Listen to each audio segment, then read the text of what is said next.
Hey everybody, this is Mark again. Now I'm going to walk you through the process of taking EAD files, converting them into Excel, and then reconverting them back into EAD. So here I've got a directory called EAD exports. All three of these files were exported from archive space. I'm going to transform all of them at once in Oxygen. Configure the transformation scenario, and this is going to be the EAD into Excel process. So this will take a little bit of time, but when it's done, it's going to create 3 new files, and they're all going to have Excel in the file name. So here are my 3 new files. I just want to edit one of them. So I'm going to open this in my Explorer window, and then I'm going to make sure I open this file with Excel, because it's an XML file. This is no longer putting it directly back into the Microsoft format. So here in XML, I've got all 55 columns open, which I talked about before. Again, you don't need to work on all of these, but it's no harm in keeping them open, or if you're doing a lot of editing, you can just hide them.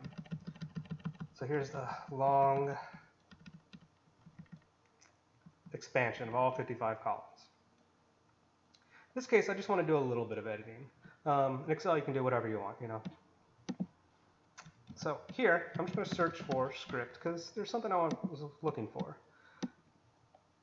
And it's just script several drafts. It occurs multiple places in the finding aid, but the one I want to look at right now is the fact that it's bunched up here together. You'll see this is in row 100, 101, etc.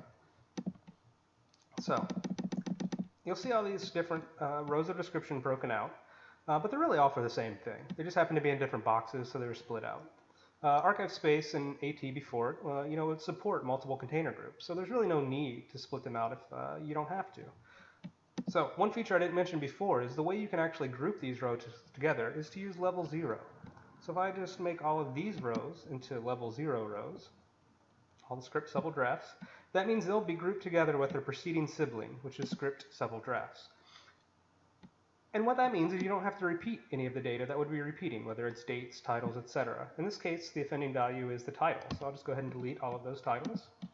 I'll resave this file, say yes, I want to keep it in the same format, and I'm going to go back to Oxygen. And here's my file, so I'm going to go ahead and open this one up. You don't have to open it here, but I just want to show you, I'm going to switch the transformation from EAD into Excel. Now I'm going back from Excel into EAD. So I'll go ahead and do this transformation process. Again, it will open up a new file once that's done. And 2 things to point out. 1, all this collection level information never went into the finding, it never went into the Excel spreadsheet, but it's coming back into this file just because it's looking for that file name. It's from the same place in the directory. So this is great, so you don't have to try to model this in Excel as well. The other thing I want to point out is, I've done a little cheat here. I knew that this level of description had multiple unit dates, so I'm going to search for a level of description that has at least 4. Here it is. So if I scroll up, you'll see now what was once, I think 5 different levels of description has now been grouped into a single component with just those repeating values. Both unit dates and containers repeat here, and the unit title need not repeat. So this has been grouped into a single level of description.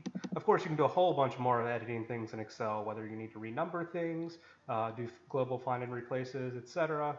And then you would just convert that back into EAD. And once back in EAD, it's ready for whatever, either your finding aid delivery system, or it could be re-imported into another system like Archivist Toolkit, Archive Space, Atom, etc.